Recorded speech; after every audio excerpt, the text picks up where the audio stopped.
নমস্কার, আমি সুজয় চৌধুরী।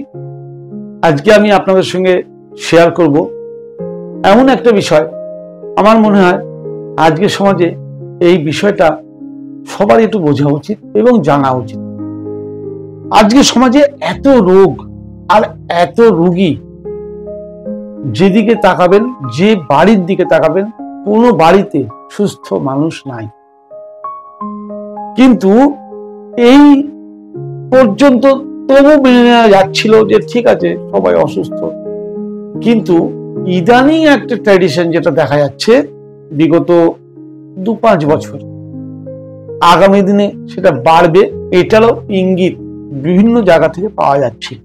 সেটা হচ্ছে ডাক্তারদের কাছে গেলে একটা সময় ডাক্তাররা বলছে আর কিছু করার নেই। কোন কোন রোগগুলোর উপরে বেশিরভাগ দেখা যাচ্ছে?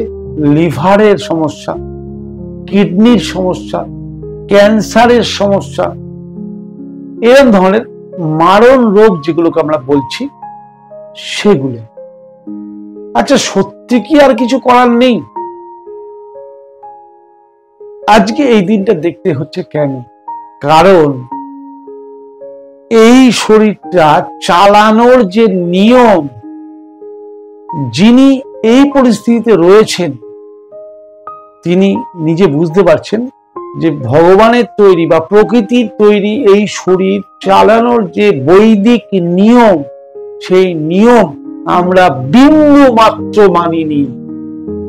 আধুনিকতার স্রোতে আমরা ভেসে গিয়ে আধুনিক লাইফস্টাইল, আধুনিক খাবার দাবার, আধুনিক স্বাদের পিছনে ছুটতে গিয়ে আমরা জীবনের বা শরীরে সামান্য যে মিনিমাম রিকোয়ারমেন্ট সেটাও আমরা খেয়াল রাখিনি।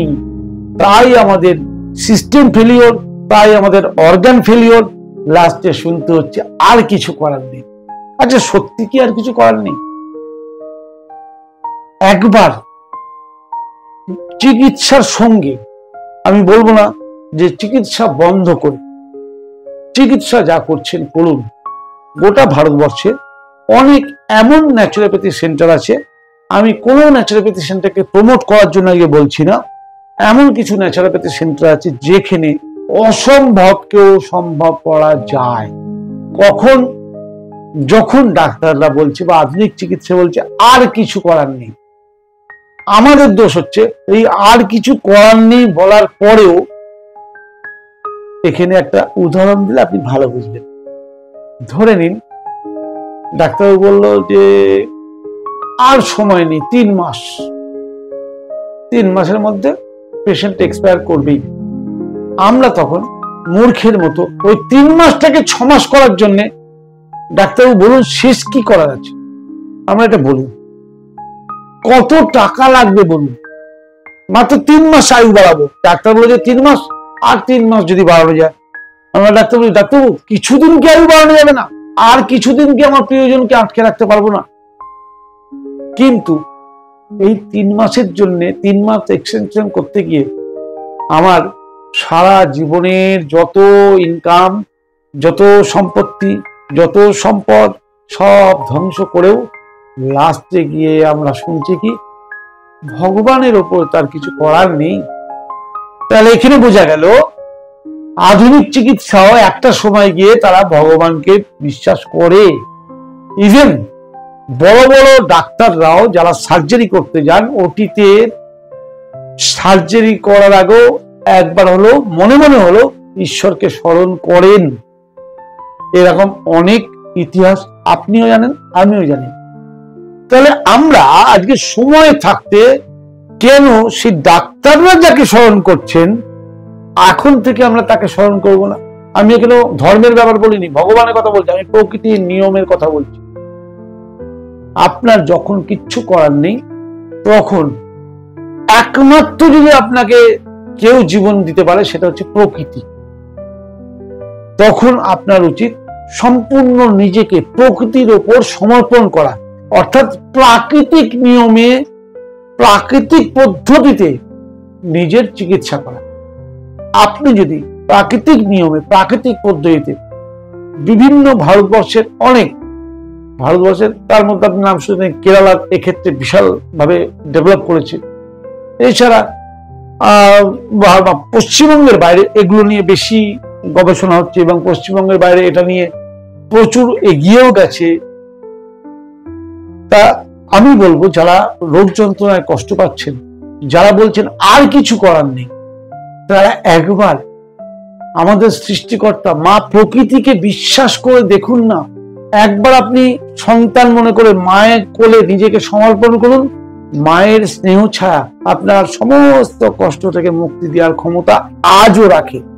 কারণ আমাদের শরীরের সম্পূর্ণ এমন কিছু অলৌকিক হিলিং পাওয়ার আছে যেটা এখনো পর্যন্ত বিজ্ঞান আবিষ্কার করতেই পারেনি। সেই হিলিং পাওয়ারকে যদি ব্যবহার করে আপনি শেষ দিনটা ভালো থাকতে পারেন, তাহলে প্রকৃতির সাহায্য নেওয়াটাই আমার মনে হয় বুদ্ধিমানের কাজ।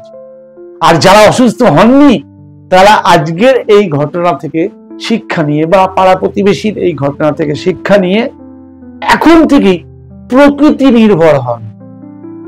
শরীরের বাইরেটাকে আধুনিক রাখুন, সমাজে আধুনিক সমাজে মিশুন, আধুনিকতার সবকিছু ভোগ করুন, কিন্তু এই যন্ত্রটাকে প্রাকৃতিক নিয়মে চালান। কারণ এর মডেল কিন্তু আজকের বিজ্ঞানের তৈরি মডেল নয়, এটা হাজার হাজার লক্ষ লক্ষ বছর পিছনে ভগবানের তৈরি মডেল। সেই সময় থেকে আজ পর্যন্ত মডেলে চেঞ্জ হয়নি। আমাদের দোষের কারণে আমাদের হাইট কমে গেছে, শক্তি কমে গেছে, গায়ের রঙের পরিবর্তন হয়েছে, আয়ু কমে গেছে, এগুলো আমাদের ভুলের জন্য। তাহলে স্বাস্থ্য সমৃদ্ধি চ্যানেলের যে উদ্দেশ্য হচ্ছে মানুষকে সুস্থ থাকার পথ দেখানো, যাতে অসুস্থ হতেই না হয়।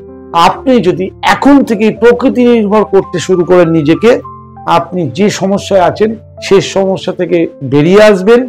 আপনাকে কোনোদিন এমন শুনতে হবে না আর কিছু করার নেই। হ্যাঁ, একবার জীবনে শুনতেই হবে, সেটা আপনাকেও শুনতে হবে, আমাকেও শুনতে হবে, আর কিছু করার নেই। সেই করাটা কিন্তু শেষ করা, সেটা কারোরই কিছু করার থাকবে না। কারণ আজকে আমরা যাকে মহাপুরুষ মহাজ্ঞানী বলি, রামকৃষ্ণ সবাই মহাজ্ঞানী মহাপুরুষ ছিলেন, মানব রূপে জন্ম নিয়েছিলেন, তারাও দেহ রেখেছেন, আমাদেরকেও দেহ রাখতে হবে। কিন্তু আমাদের আজকে দেহ রাখতে হচ্ছে যন্ত্রণায় ছটফট করতে করতে, এবং আমার উত্তরসূরিদের ধ্বংস করে যেন যেতে না হয়, তার জন্যে আমার এত প্রচেষ্টা। আমি বরাবর প্রতিনিয়ত আপনাদেরকে এটাই বোঝাতে চাইছি, প্রকৃতি নির্ভর হন। এই ইঞ্জিনটার ম্যানুফ্যাকচারের প্রোটোকল মেনে, তার ইউজার ম্যানুয়াল মেনে আপনি যদি চলেন, এই ইঞ্জিন শেষ দিন পর্যন্ত তার কাজ সুষ্ঠুভাবে পরিচালনা করবে। এটাই ছিল আজকের বিষয়বস্তু। নমস্কার, আগামী ভিডিওতে আবার দেখা হবে। ততক্ষণ পর্যন্ত সবাই ভালো থাকার চেষ্টা করুন, প্রকৃতি নির্ভর হন। বিপদে পড়লে চিকিৎসা নিন, কিন্তু চিকিৎসার সঙ্গেও এই ইঞ্জিনটাকে প্রকৃতি থেকে ডিটাচ করবেন না। আজ আমরা মাটিতে পা দিই না, আজ আমরা সানলাইট গায়ে লাগাই না, আজ আমরা র ফুড খাই না, আজ আমরা বৃষ্টির জলে ভিজি না। এটা কি জীবন?